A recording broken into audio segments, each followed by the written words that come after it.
My workshop smells of time.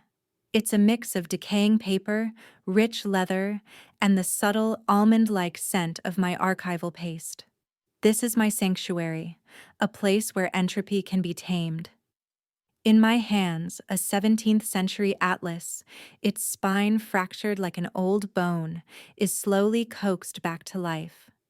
Every precise fold, every gentle application of adhesive is an act of control.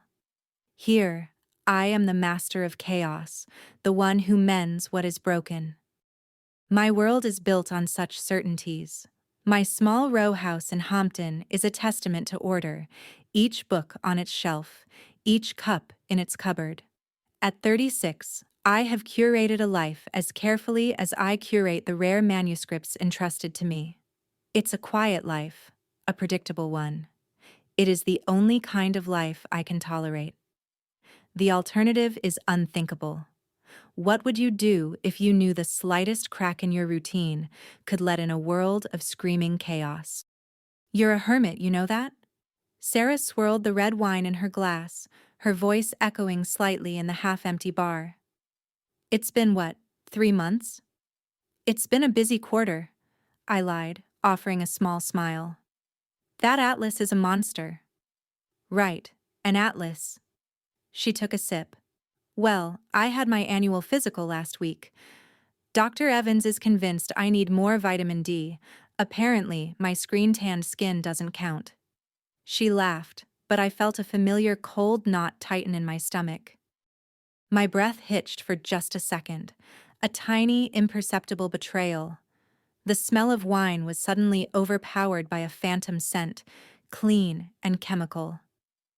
Doctors, I said, my voice a little too bright. Always finding something. Did you ever get that leak in your roof fixed? With all the rain we've had, you don't want to risk water damage. The subject change was clumsy, but Sarah, bless her, took the bait. The knot in my stomach loosened, but it didn't disappear. It never really does. Later, the silence of my own home wrapped around me like a weighted blanket. The day's work was done. The controlled quiet was punctuated only by the soft rustle of pages as I read. This is safety. This is sane.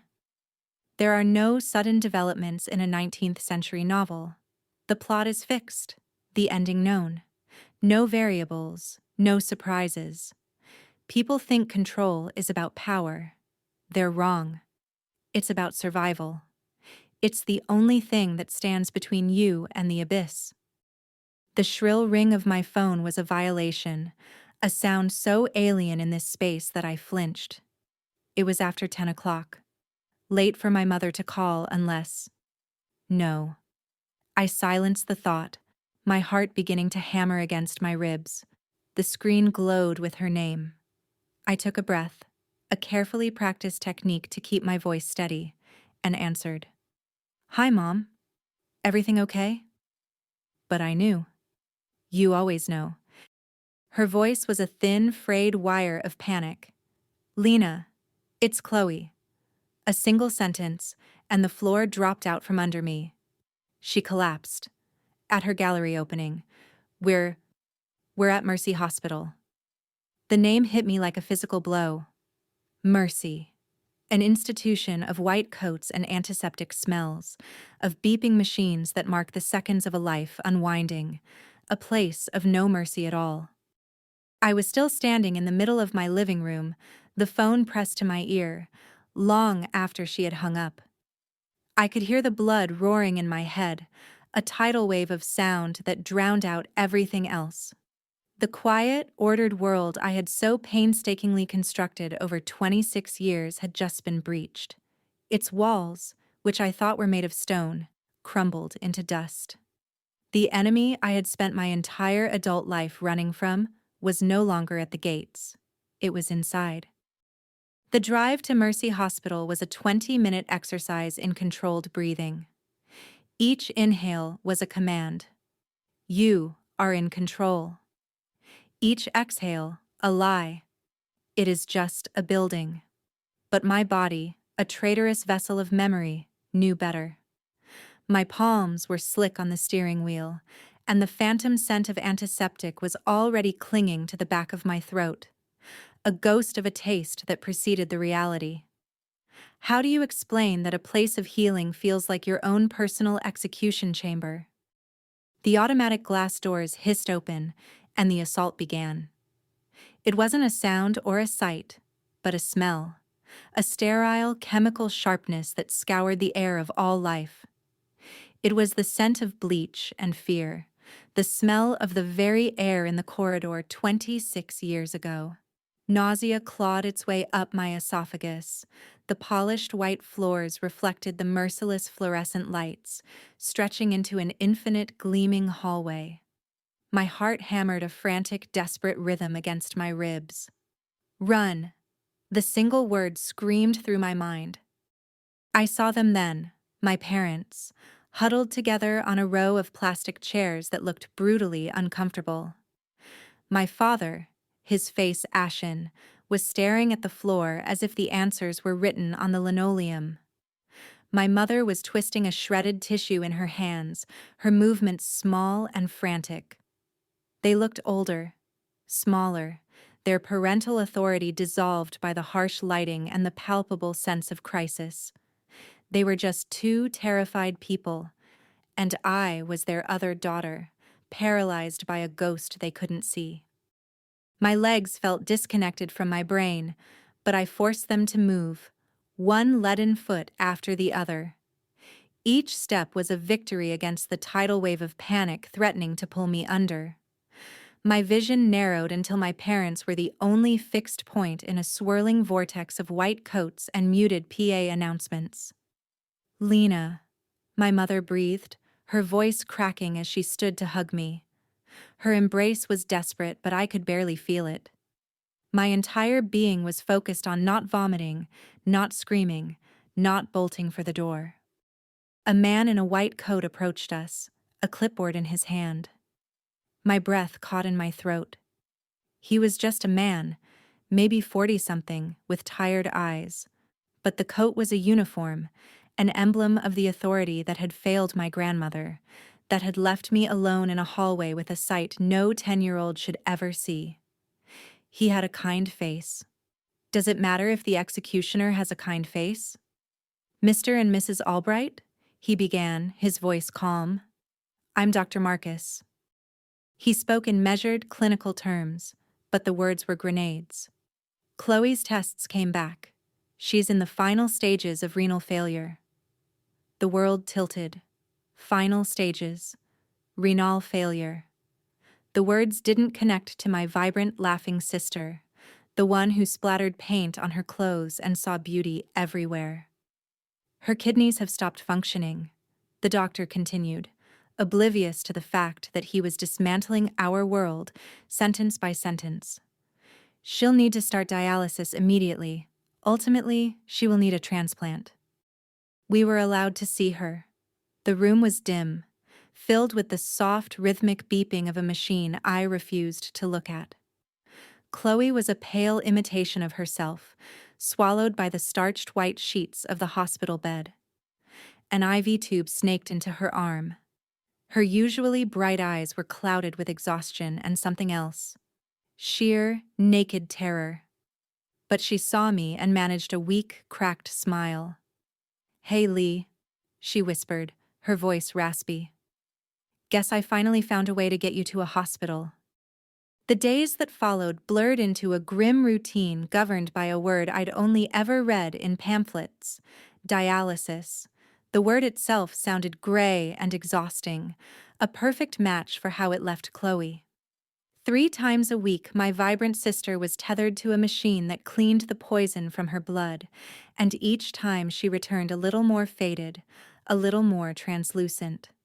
The spark in her eyes, once a bonfire, was now a flickering candle in a harsh wind. My parents sprang into a flurry of desperate action. Their lives became a project plan with a single, terrifying goal: find a kidney. Phone calls were made. Medical histories were unearthed. My father, an engineer who believed any problem could be solved with enough data and logic, created a spreadsheet. Aunts, uncles, cousins, anyone with a shared drop of blood was contacted and tested. And one by one, their names were crossed off the list. Wrong blood type, poor tissue match, underlying health conditions. With each rejection, the hope in my mother's voice grew thinner, and the silence directed at me grew louder. It was a heavy, suffocating thing, filling the space at the dinner table, crackling over the phone lines. They didn't have to say a word. I was the last unopened door at the end of a long, desperate hallway. I was the final logical step in my father's spreadsheet. Have you ever felt the weight of an entire family's hope pressing down on you? It feels less like a prayer and more like an accusation. The conversation, when it finally came, was ambushed. My father cornered me in the kitchen after a Sunday dinner that had been thick with unspoken tension. "Lena," he began, his voice stripped of all emotion, a tactic he used for difficult problems. "We need you to get tested." My mother stood in the doorway, her hands clasped as if in prayer. "It's just a simple blood test, honey. To see." "To see what?" I asked, my voice barely a whisper, the cold knot in my stomach tightening into a fist of ice. "To see if I'm the spare part you need?" The cruelty of my own words hung in the air, but they didn't flinch. Their desperation had burned away such nuances. "It's the only chance we have left," my father said, his voice cracking for the first time. I looked at their faces, ravaged by fear and exhaustion, and felt a profound, terrible pity. So I made a calculation, a bargain with my own terror. The odds were, as the doctors had said, incredibly small for a perfect match. I would do it. I would submit to the needle, and when the inevitable negative result came back, they would finally have to let this go. They would see I had tried. I could retreat back to my fortress, my duty done. The week of waiting was a strange purgatory. My parents vibrated with a fragile, manic hope. I, on the other hand, clung to statistics as if they were a holy text. I researched tissue compatibility and HLA typing, arming myself with the science of improbability. It was a new kind of control, a way to intellectualize my fear into oblivion. It was never a question of if I was a match.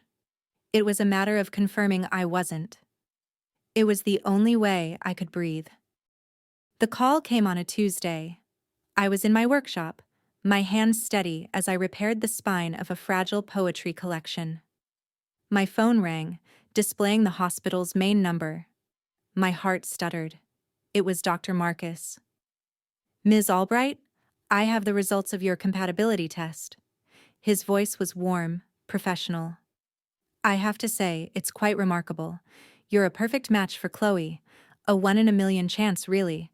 It's the best news we could have hoped for." The world fell away. From the other room, I heard my mother let out a sob of pure, unadulterated joy. It was the sound of a miracle. To me, it sounded like a death sentence. The celebration was immediate and suffocating. My mother's sobs of joy turned into a litany of thank yous aimed at a God she only ever spoke to in moments of desperation. My father, a man who rarely showed emotion, pulled me into a stiff, awkward hug, clapping my shoulder with a force that felt less like affection and more like the sealing of a contract. They were a whirlwind of relief, their joy so absolute it was blinding. They didn't see me at all. Did they not hear the silence on my end of the phone? In their minds, the problem was already solved. The path forward was a straight line, brightly lit and leading directly to an operating room. That evening, sitting in their living room, a space that had always felt safe, I felt like a ghost at a feast. My father had his laptop out, already researching transplant surgeons and recovery timelines. "Dr. Chen at Johns Hopkins has a 98% success rate for the recipient," he announced, as if discussing a stock market investment, "and the donor is typically discharged within 3 to 4 days." My mother was already redecorating my childhood bedroom in her mind.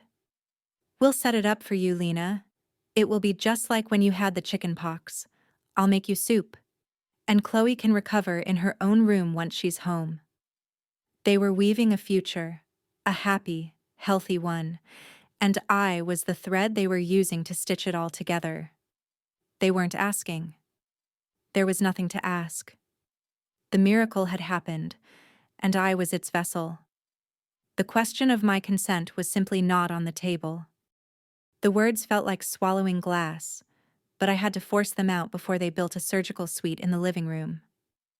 I started, and the chatter stopped. Two pairs of hopeful, exhausted eyes turned to me. The weight of their gaze was crushing. How do you tell people who have just been handed a lifeline that you are the one who is going to cut it? I can't. My voice was a raw, broken thing, a sound I didn't recognize. I can't do it. The silence that followed was a different kind. It was cold, sharp, and full of disbelief. My father put his laptop down slowly. "What do you mean you can't?" he asked, his voice dangerously calm. I'm scared," I whispered, the admission costing me everything. "I can't be in a hospital.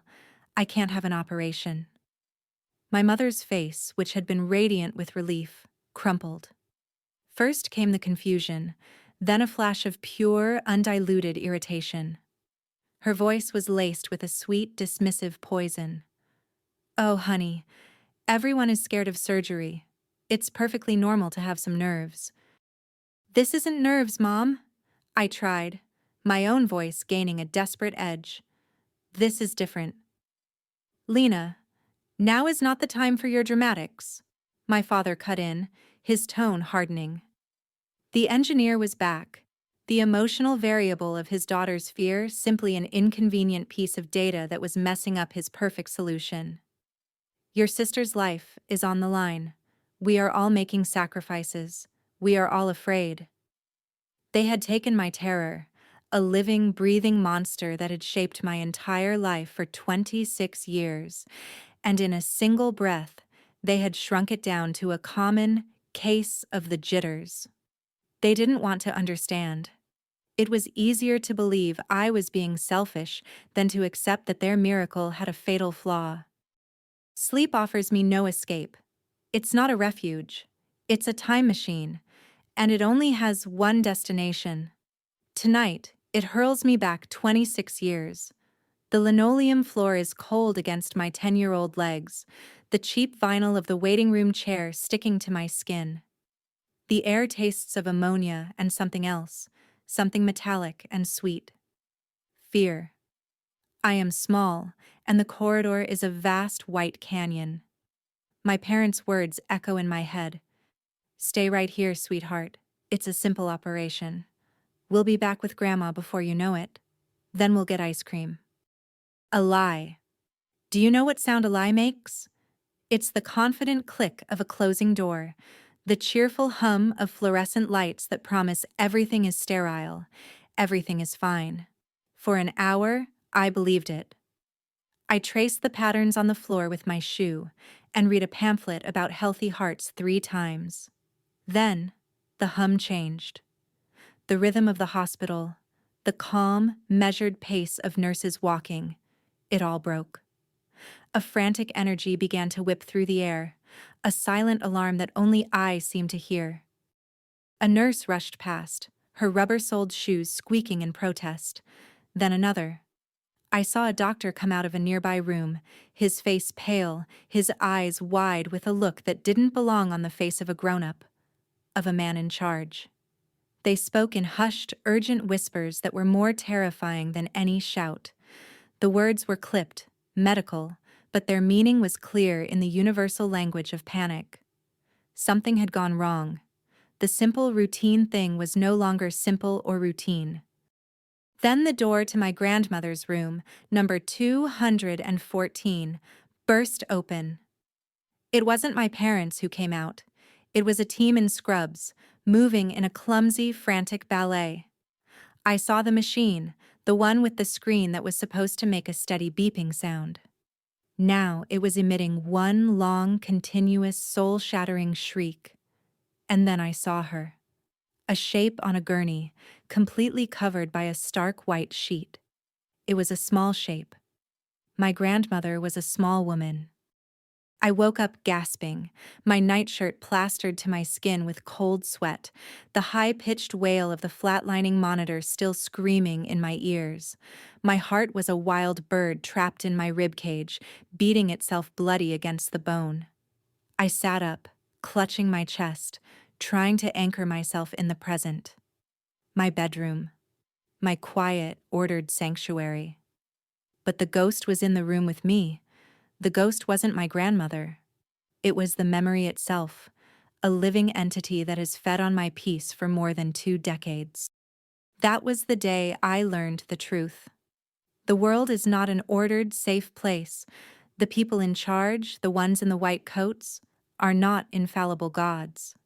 They are just people, and they make mistakes. Mistakes that leave a 10-year-old girl alone in a corridor to watch her favorite person in the world be wheeled away under a sheet. My parents, lost in their own grief, never asked me what I saw. They just saw a quiet child and were grateful for the lack of fuss. They didn't see that the silence was a scream trapped inside me. So I built a fortress. I built it with routine and order, with the quiet rustle of old paper and the predictable scent of leather. I learned to control my small world with a fierce, unrelenting grip, because I had seen what happens in a world without control. And now, they are asking me to walk back into that same hallway. They are asking me to lie down in the heart of my own personal hell and let the same people who broke my world cut me open. They call my fear a caprice. They have no idea they are asking me to die. My first no was not a final answer. It was the opening bell for a war I didn't know how to fight. My quiet, ordered life was over, replaced by a siege. My phone, once a simple tool, became an instrument of torture. Its ring was a shriek that made me jump, my heart lurching with the knowledge of who was on the other end and what they wanted. The walls of my house, my fortress, no longer felt thick enough to keep the world out. The world was now in my pocket, buzzing with condemnation. The initial assault came from my parents. Their tactics shifted from disbelief to a cold, relentless pressure. Every conversation was a variation on the same theme. "Chloe had a bad day," my mother would say, her voice flat and heavy with accusation. The dialysis left her so weak she couldn't even hold a paintbrush. Each update on Chloe's deteriorating health was a sharpened dart aimed directly at my conscience. My father was more direct, appealing to a logic that no longer applied. "Lena, this is a finite problem with a single optimal solution. Your fear is an irrational variable." Then they unleashed the reserves. The calls started coming from numbers I hadn't seen in years. My Aunt Carol, with her voice dripping in syrupy disappointment. "Your mother is just beside herself. We are all praying for you to find the strength to do the right thing, dear." My Uncle Mark, blunt and brutal. "I don't get it, Lena. It's your sister." My God, if it were one of my kids, I'd give them my own heart if they needed it. Each call was a fresh wave of shame and guilt, crashing against my already crumbling defenses. My life became a public trial, and I was being judged by a jury of my own blood. The worst part was that I knew it came from a place of love for Chloe. But their love had become a blunt instrument, a battering ram to break down the door of my own self-preservation. I became a specimen, a thing to be analyzed and coerced. Have you ever tried to explain a nightmare to someone who is wide awake? They just stare at you, uncomprehending. My trauma was my nightmare, and they were all telling me to just open my eyes and it would go away. They couldn't see that for me. The operating room was the nightmare made real. The final, most devastating blow came on a Thursday evening. I was in my workshop, The scent of old paper my only comfort, when my phone rang. I didn't recognize the number, but I answered anyway, a masochistic reflex. There was a pause, and then a voice, thin and breathless, a ghost of the vibrant sound I knew so well. Lee? It was Chloe. My blood ran cold. I could hear the faint rhythmic beep of a machine in the background. She had never called me about this. Not once. Chloe? Are you okay? A stupid question. Of course she wasn't okay. I'm tired, Lee, she whispered, and I could hear the immense effort in each word. I'm so tired of this. The needles. The machine. She took a shaky breath. I'm not calling to ask you. Mom and Dad. They don't know I'm calling. Another pause. Longer this time. I held my breath, my knuckles white as I gripped the phone. And then she delivered the single sentence that shattered what was left of my defenses. I just want to live. Chloe's words were a slow-acting poison. I just want to live. They seeped into every quiet moment, every rustle of paper in my workshop. They echoed in the silence of my house at 3 a.m. Each word was a perfect, exquisitely crafted tool of guilt, designed to dismantle me piece by piece. My carefully constructed fortress was now a prison, and I was the one holding the key, refusing to open the gate while my sister starved outside. My sanity was the price of her life. Her life was the price of my sanity. There was no way to win. I was on the verge of breaking. I could feel the cracks spreading through my resolve, the fine hairline fractures of a mind under unbearable pressure. One night, I found myself staring at the phone, my thumb hovering over my mother's number. It would be so easy. A few words. Okay, I'll do it. The relief in her voice would be immediate. I would be a hero, a savior. And I would walk willingly into the abattoir that had haunted my dreams for 26 years and let them destroy what was left of me. The thought made me double over, a wave of nausea so violent I had to grip the edge of my desk, gasping for air. That was the breaking point. Not a surrender, but a realization. I was drowning. In the silent, desperate hours before dawn, I did something I had never allowed myself to do. I sought help. My fingers, usually so steady, trembled as I typed words into the search bar that I had never dared to write before. Fear of doctors, hospital phobia, PTSD after witnessing death. The screen filled with generic articles and self-help blogs. But then I saw a name, Dr. Anya Sharma. Her website was clinical, professional. It didn't promise happiness. It listed specialties, trauma, anxiety disorders, phobic dissociation. It was the language of diagnosis, not comfort. It was a language I could trust. Her office was nothing like a clinic. It was a small, quiet room lined with books, real books, with worn spines and paper pages. The air smelled faintly of tea and old wood. There was no antiseptic bite, no merciless fluorescent glare. Dr. Sharma herself was a calm, composed woman in her 50s, her gaze direct but not intrusive. I sat opposite her, my hands clenched in my lap, and I told her everything, the words spilling out in a halting, shameful rush. I told her about the hallway, the beeping machine, the white sheet. I expected pity, or maybe a gentle clinical dismissal. She listened without interruption until my story trickled to a close. The silence stretched, and I braced myself. Then she leaned forward slightly and said the words that changed everything. Lena, what you are experiencing is not a character flaw. It is not selfishness, and it is not a caprice. Her voice was even, factual. It is a textbook trauma response, your body's reaction, the panic, the nausea, the terror, is perfectly normal for a child who witnessed what you witnessed.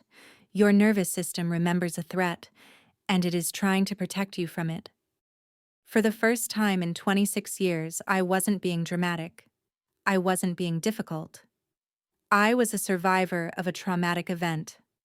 A wave of relief so profound it felt like grief washed over me, and I finally let myself cry. She waited patiently before continuing. "This brings us to a fundamental right that you seem to have forgotten you possess," she said. "The right to bodily autonomy. Your body belongs to you. No one, not a parent, not a sibling, has the right to demand a part of it, regardless of the nobility of the cause. Your no does not require justification. It is a complete answer." She gave me my first tool, a simple grounding exercise. "When the panic starts," she instructed, "name 5 things you can see, 4 things you can feel, 3 things you can hear, 2 things you can smell, and 1 thing you can taste." It pulls your mind back from the memory and into the present moment. It gives you back a small piece of control. It was simple, practical. It was like the meticulous work I did on my books. A small, concrete action to impose order on chaos. I walked out of her office an hour later into the bright afternoon sun. Nothing had changed. Chloe was still sick. My family was still waiting for a piece of me. The immense, crushing weight of the situation had not been lifted. But something inside me had shifted. The foundation of my prison had cracked. For the first time, I saw that no wasn't just a word of refusal. It didn't have to be the end of the conversation. Maybe, just maybe, it could be the beginning of a different one. Dr. Sharma's words had not removed the mountain. They had simply given me the tools to start climbing. My no had been a shield, a desperate defense against an advancing army. Now it had to become a tool, a lever to move the world in a different direction. If I was claiming ownership of my body, then I had to take ownership of the problem. I couldn't just refuse to be the solution. I had to find another one. Was it possible to save my sister without sacrificing myself on the altar of my deepest trauma? My workshop transformed. The scent of old paper and leather now mingled with the blue light of my laptop screen late into the night. My meticulous, patient research skills, usually reserved for verifying the provenance of a 16th century binding, were repurposed. I became a different kind of restorer, one trying to mend a life. I waded through the dense, intimidating language of medical journals and transplant center websites, my desk littered with printouts and scribbled notes. I was fighting their world, so I had to learn their language. The first glimmer of a real alternative came in the form of 2 words: paired kidney exchange. It was a beautifully logical, almost elegant concept, a chain of life. I couldn't give my kidney to Chloe, but perhaps there was another pair just like us somewhere in the country, a sister who couldn't give to her brother, a husband who couldn't give to his wife. If my kidney matched their recipient and their donor matched Chloe, we could trade. It was a complex, multivariable problem, and for the first time in weeks, I felt a flicker of my old self, the woman who brings order to chaos. This wasn't just an idea, it was a plan, and a plan required resources. My savings, carefully accumulated over years, had been my fortress wall, a financial buffer against the unpredictable. Now I watched a significant chunk of it disappear in a single transaction. A $5,000 consultation fee paid to one of the country's top nephrologists at a clinic in Minnesota, a man who specialized in finding solutions for difficult cases. My parents saw my refusal as a way of giving nothing. They would never know I was spending my security to buy Chloe a chance. I tried to explain it to my father over the phone, my voice brimming with a fragile, newfound hope. "It's like a puzzle, Dad. We just need to find the right corresponding pieces. This doctor, he has access to multiple registries." The line was silent for a moment before he spoke, his voice heavy with the weariness of a man who had no time for puzzles. "Lena, that is a fantasy. It's a lottery ticket. The winning ticket is right here, in your body. Why are you making this so complicated? He didn't see a plan. He saw a delay tactic, an elaborate excuse. His dismissal stung, but it didn't stop me. Something had shifted inside me. I was no longer just reacting to their pressure. I was acting on my own conviction. My fear was still a constant companion, a cold presence at my side, but it was no longer in the driver's seat. I spent hours filling out forms, compiling Chloe's medical history into a neat, organized digital file. I wrote carefully worded professional emails to transplant coordinators in 3 different states, introducing Chloe's case and my proposal for the paired exchange. My hands were steady as I clicked send on the last email. I wasn't a selfish sister refusing to help.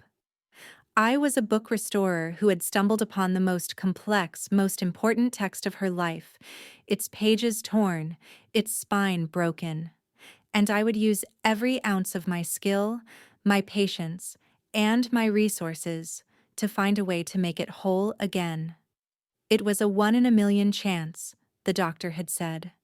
I was now hunting for a different kind of miracle, one that I would have to build with my own 2 hands. The flicker of hope is a dangerous thing. It makes you vulnerable. For a few days, fueled by my research and the quiet validation from Dr. Sharma, I had allowed myself to believe in a different path. I had a plan. I was no longer a cornered animal, but an active participant searching for a solution. My family, however, had seen my efforts not as a lifeline, but as an act of defiance. They had grown tired of waiting for me to come to my senses. So they decided to force the issue. The call came from my father on a Wednesday afternoon. There was a manufactured urgency in his voice, a carefully rehearsed panic that I was too hopeful to detect. "Lena, you need to come to the hospital. Now." My blood went cold, all my carefully organized research files forgotten. "What is it? What's wrong?" "It's Chloe," he said, his voice cracking on her name. "She had a bad reaction to the dialysis this morning. Her pressure dropped. The doctors they're very concerned." He didn't need to say more. He had found the one string he knew he could pull to make me move. He had weaponized my love for her. The drive was a blur of controlled breathing exercises and a frantic, silent prayer. The hospital doors hissed open, and the familiar wave of nausea and panic rose in my throat. I pushed it down, focusing on Dr. Sharma's voice in my head. 5 things you can see. The scuffed blue tile. A wilting plant in a plastic pot. The exit sign glowing red. A woman crying softly into her phone. A clock on the wall showing 3:14. It was working. Barely. I wasn't there for myself. I was there for Chloe. I could do this. A nurse at the renal ward desk gave me a strange, pitying look. "Your family is waiting for you in the consultation room," she said, gesturing down a short hallway. "Room 3. A cold dread began to seep through the adrenaline. Why not in Chloe's room? When I pushed open the door, I understood. Chloe wasn't there. It was my parents, sitting at a sterile conference table. And with them was a man in a crisp white coat, his posture exuding an aura of calm, unshakable authority. My father stood up. "Lena, thank you for coming. This is Dr. Wallace, the chief of transplant surgery." It was a trap, an ambush. My sister wasn't in crisis. They had lied. They had used my worst fear against me to lure me into the one place I couldn't breathe, to put me in a cage disguised as a consultation room with the one man they believed could break me. "We're worried sick, honey," my mother said, her voice trembling with what I now realized wasn't fear for Chloe, but anxiety about this confrontation. "We just thought, if you could talk to an expert, if he could just explain the procedure, it would help ease your mind." Dr. Wallace offered me a placid, professional smile that didn't reach his eyes. "Ms. Albright," he began, his voice a smooth, reasonable baritone. "Your parents have told me about your hesitation. It's completely understandable. Surgery is a daunting prospect for anyone." He folded his hands on the table, the picture of patience. "Perhaps I can clarify the process. The laparoscopic nephrectomy is a minimally invasive procedure. The risk to a healthy donor is statistically infinitesimal, far lower than, say, the risk in a single year of commuter driving. We're talking about 3 small incisions and a recovery time of a few weeks." He kept talking, his voice a soothing drone of statistics and reassurances. He was dismantling my terror with facts, reducing my life-altering trauma to a set of manageable data points. And in that moment, watching him speak, seeing the desperate, hopeful faces of my parents, I felt something shift inside me. The panic, the nausea, the fear, it all receded, burned away by a sudden, blinding flash of rage. They hadn't heard a word I'd said. My plan, my research, my autonomy, it was all just an inconvenient delay. I wasn't their daughter. I was a problem to be solved. I was the spare part, and they had brought in a mechanic to convince me to get back in the machine. The rage was a clean, white-hot fire, instantly incinerating the thick, cloying fog of fear that had choked me for weeks. Dr. Wallace's smooth, reasonable voice was now just noise, the meaningless buzz of an insect. I didn't hear his statistics about infinitesimal risk. I saw the placid smile of a man who thought my soul could be soothed with a pie chart. I looked past him, my gaze locking onto my parents. They were watching me with the hopeful anxiety of someone waiting for a prized animal to finally perform its trick. I stood up. The legs of my chair scraped against the linoleum with a sound so loud and violent it made all 3 of them flinch. Dr. Wallace stopped mid-sentence. My father's mouth opened, about to deliver a paternal command to sit down, to be reasonable. I didn't give him the chance. "Get out," I said, my voice low and shaking with a fury I didn't know I possessed. The surgeon looked from me to my parents, confused. "I'm not talking to you," I clarified, my eyes still boring into my father. "I'm talking to him. This is a family matter." My mother started, "Lena, please, this man is trying to help us." "Help?" The word came out as a strangled laugh. I pushed my chair back and walked out of the consultation room, not to escape, but to choose my own ground. I stopped in the middle of the hallway, the very place my nightmare was born. The smell of antiseptic was thick in the air. This time, it didn't make me sick. It fueled me. I turned to face them as they followed me out, their faces a mixture of confusion and indignation. "You want to do this here? In this place?" I asked, my voice rising, echoing slightly against the tiled walls. "This is the perfect place. Let's talk about what happens in this place." "Now is not the time for a scene," my father hissed, glancing around to see if anyone was watching. "A scene? It took me 26 years to be ready for this scene." My voice cracked, and the rage finally gave way to the raw, festering wound beneath it. The dam broke. Everything I had held inside for a lifetime came pouring out in a torrent of anguish. "Do you remember Grandma?" I screamed, the words ripping from my throat. My mother flinched as if I'd struck her. "Do you remember her simple operation? Do you remember telling me to wait in the hall? That you'd be right back?" The memories were no longer ghosts in a dream. They were here, alive and bleeding in the merciless fluorescent light.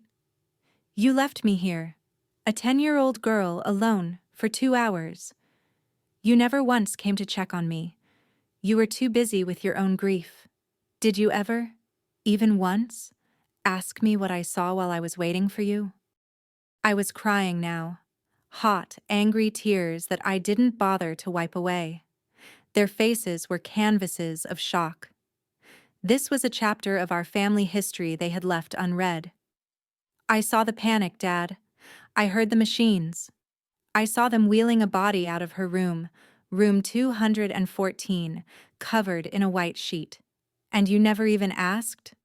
The truth, buried for a quarter of a century, was finally unearthed, and it was ugly and brutal. You're asking me to come back to this place, to lie down on a table and let them cut me open, and you have the nerve to call my terror a whim? I took a step closer, lowering my voice to a ragged, venomous whisper. You didn't just forget what I saw. You forgot that I saw anything at all? In your story, I was just the quiet, good little girl who didn't make a fuss.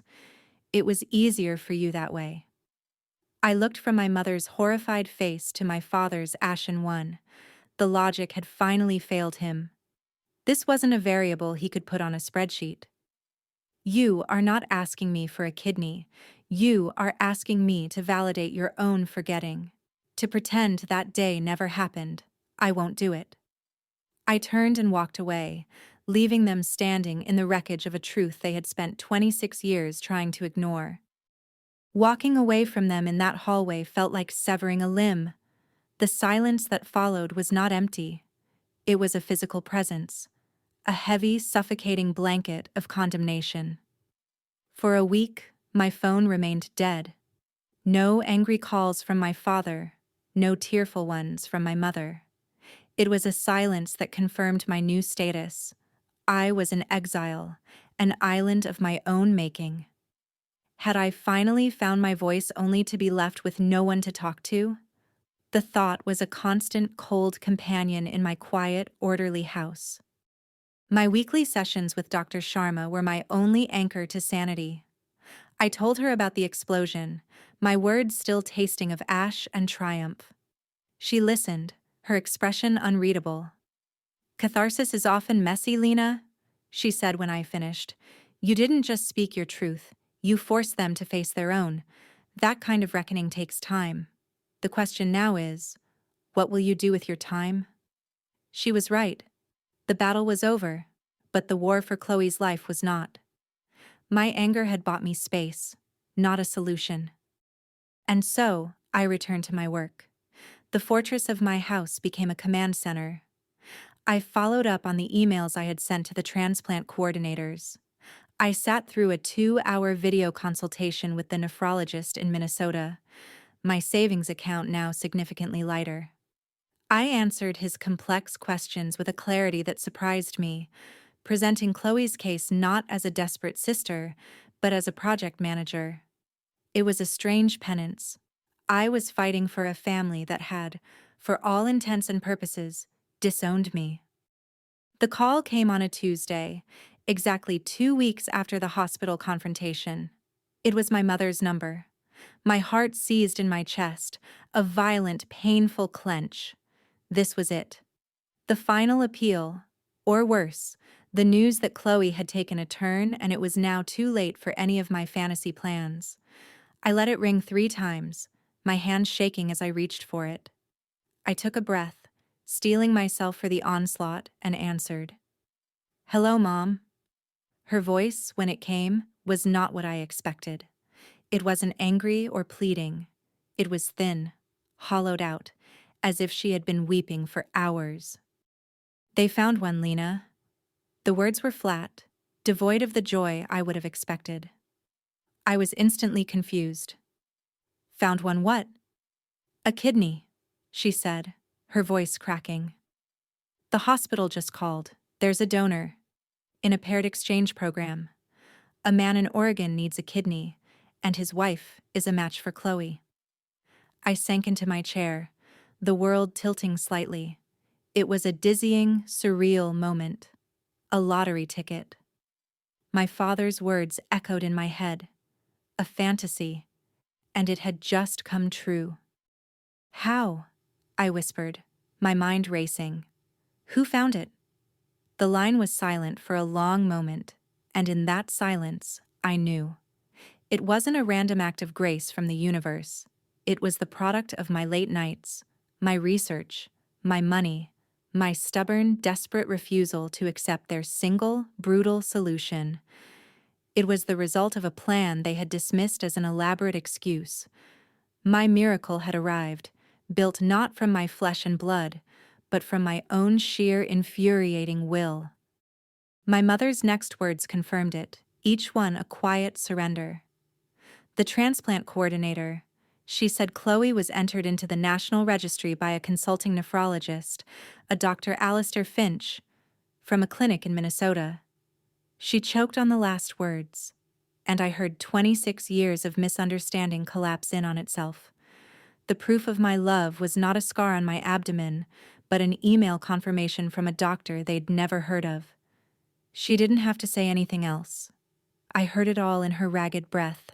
The apology, the shame, the stunning, world-altering realization that I had been fighting for Chloe all along. The day of Chloe's surgery arrived with a cold, gray dawn. The irony was not lost on me. A life-saving procedure for my sister, and my first instinct was still to hide, to retreat to the quiet safety of my workshop. But something was different now. The monster in my head, the ghost of that long-ago corridor, was still there. It whispered its familiar litany of panic and dread. But today, another voice whispered back, calmer and stronger. It was Dr. Sharma's voice, and it was my own. It told me I had a choice. So I made one. I drove to Mercy Hospital, my knuckles white on the steering wheel, my heart a frantic drum against my ribs. The automatic doors hissed open, and the scent of antiseptic hit me. I braced for the usual wave of nausea. It came, but it was weaker this time, a ripple instead of a tidal wave. I walked past the reception desk, my eyes fixed on the sign for the surgical waiting area. 5 things you can see.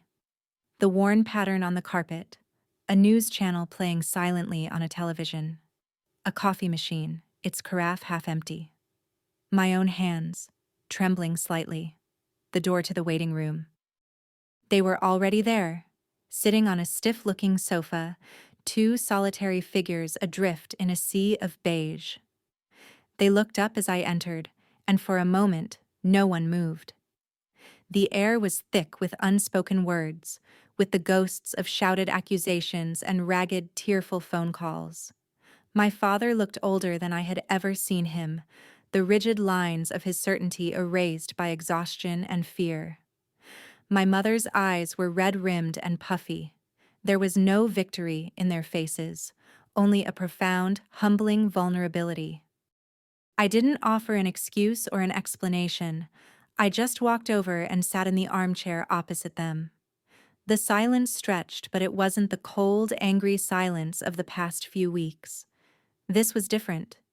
It was awkward, fragile, heavy with the weight of everything that had been broken between us. It was the silence of people who don't know how to begin rebuilding. So we waited. For what felt like an eternity, the only sounds were the quiet hum of the ventilation and the ticking of a clock that seemed to be measuring out Chloe's life in agonizingly slow seconds. Finally, my mother spoke, her voice barely a whisper, her eyes fixed on her hands, which were twisting a now shredded tissue. The coordinator said that the other surgery, the donor in Oregon, it started an hour ago. They said that was a good sign. It was an offering, a small, fragile bridge built across the chasm that separated us. I nodded, accepting it. That's good, I said, my own voice hoarse. That's very good. The conversation died there, but the quality of the silence had changed again. A single thread of connection had been re-established. Hours bled into one another. My father paced. My mother prayed with her eyes closed. I practiced my grounding exercises, counting the tiles on the ceiling, feeling the rough texture of the armchair's fabric beneath my fingers. I was here, in the heart of my own personal hell, and I was not running. My fear was a constant, low-grade hum beneath the surface, but it no longer had control. I was here on my own terms, a visitor, not a sacrifice. At last, a man in blue scrubs pushed through the door. We all stood up in unison, a jolt of pure adrenaline. His face was unreadable behind a surgical mask. "The surgery was a success," he said, his voice calm and professional. "The new kidney is functioning.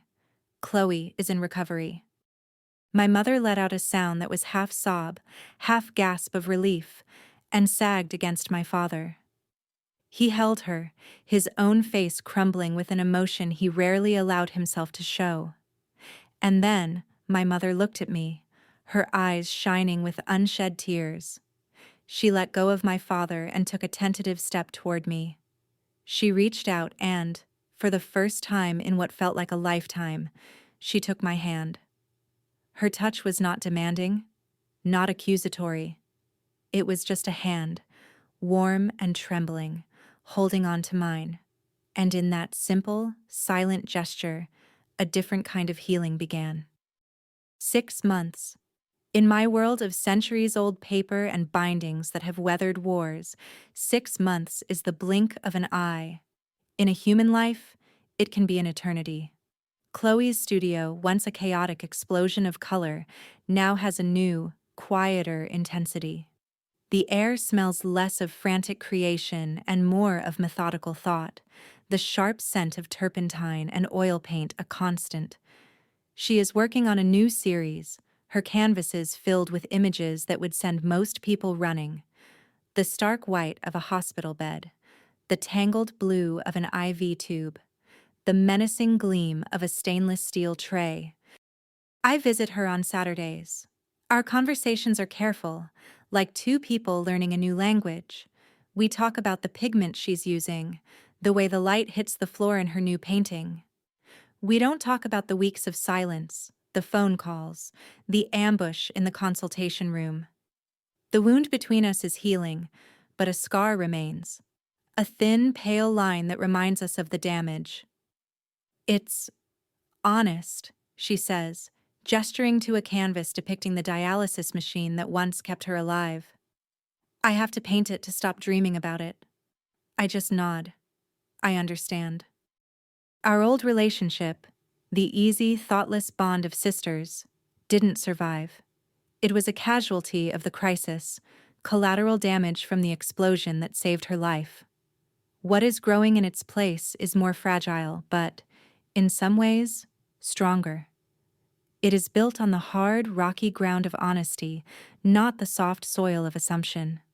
We are learning to see each other not as the roles we were assigned, the vibrant one and the quiet one, but as two adults who have both been irrevocably changed by trauma. We are two restorers, mending our own separate shattered texts. My sessions with Dr. Sharma continue. We don't talk about Chloe much anymore. We talk about the 10-year-old girl in the hallway. My work is not to erase that memory. That would be impossible. My work is to put it back in its proper place. For 26 years, that single moment in time had defined my entire existence. Now I am learning to file it away, to acknowledge it as a crucial, formative chapter, but not the entire book. My fortress of solitude is gone, dismantled brick by brick. What remains is a home, with windows I have learned to open. Which is how I found myself, one sunny afternoon, doing the one thing I had sworn I would never do again. I walked voluntarily into a medical setting. The community blood donation center wasn't a hospital, but the faint, clean scent of rubbing alcohol was a ghost of the smell I so feared. It was a faint echo, not a scream. I filled out the paperwork, my hand surprisingly steady. I sat in a vinyl recliner, a cheerful nurse wrapping a cuff around my arm. I focused on her friendly chatter, on the bad pop music playing softly from a radio. When the needle went in, a sharp, clean pinch, I didn't flinch. I didn't run. I watched, mesmerized as my own blood, a startlingly vivid dark red, began to flow through a thin tube, filling the bag below. It was a strange, quiet act, a small, anonymous gift. In that moment, watching a pint of my life force leave my body, freely given, I finally understood. The entire time, my family had seen me as a spare part, a component needed to fix my sister. The tragedy was that I had allowed my trauma to make me see myself the same way, as something broken, defined only by a missing piece of peace. My great refusal, my search for another way, it wasn't just about saving Chloe. It was about saving myself. I had to prove that I was more than just a potential donor, more than a vessel for someone else's cure. I had to prove I was a complete person, even with my scars. I looked at the bag filling with my blood, a tangible piece of myself that would go to a stranger, and I felt not fear, but a quiet sense of control. Saving lives comes in many forms, and the most important person I had to save wasn't my sister. It was the 10-year-old girl I had left behind in that hallway, all those years ago.